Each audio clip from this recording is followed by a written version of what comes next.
మహారాజా, ఉత్తమ కుమారుడు కనిపించడం లేదు. ఉత్తముడు కనిపించడం లేదా? ఎక్కడికి వెళ్ళాడు? నా ఉత్తముడేమయ్యాడు? మీరంతా నా బిడ్డ తీసుకెళ్ళి నిజంగా. ధ్రువుడు కనిపించలేదని బాధపడుతుంటే ఇప్పుడు ఉత్తముడు కూడా కనిపించలేదని ఎందుకు ఇలా చెబుతున్నారు? ఏమిటిది? విడిదిలో అందరూ నిద్రలో ఉండగా ఉత్తమ కుమారుడు హఠాత్తుగా ఎక్కడికో వెళ్ళిపోయాడు మహారాజా. మీరంతా నిద్రపోతూ నా బిడ్డ నరాలు పాలు చేశారా? మీరంతా నాకు విరోధులు, నాకు అబద్ధం చెప్తున్నారు మహారాజా. వీళ్ళంతా నన్ను కావాలని మోసం చేస్తున్నారు. శాంతించు దేవి, శాంతించు. లేదు, నాకు శాంతి లేదు. నా బిడ్డను చూసే వరకు నాకు మరో శాంతి లేదు. ఈ దుర్మార్గులు నా బిడ్డను వెతకక్కర్లేదు, నేనే వెళ్తాను. నా బిడ్డ నేనే వెతుక్కుంటారు. ఉత్తమా, ఉత్తమా, ఉత్తమా, ఉత్తమా.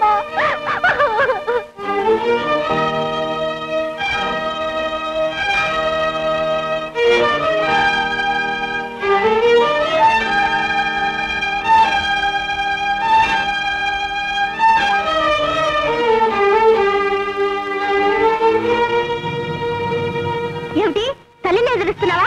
నువ్వు నా తల్లినే కాదు, నేను నీ బిడ్డనే కాదు. నేను నీకు తల్లినేరా, కానీ ఆ ధ్రువుడే నీకు అన్నయ్య కాడు. ధ్రువ, తక్షణం ఇక్కడి నుంచి వెళ్ళు.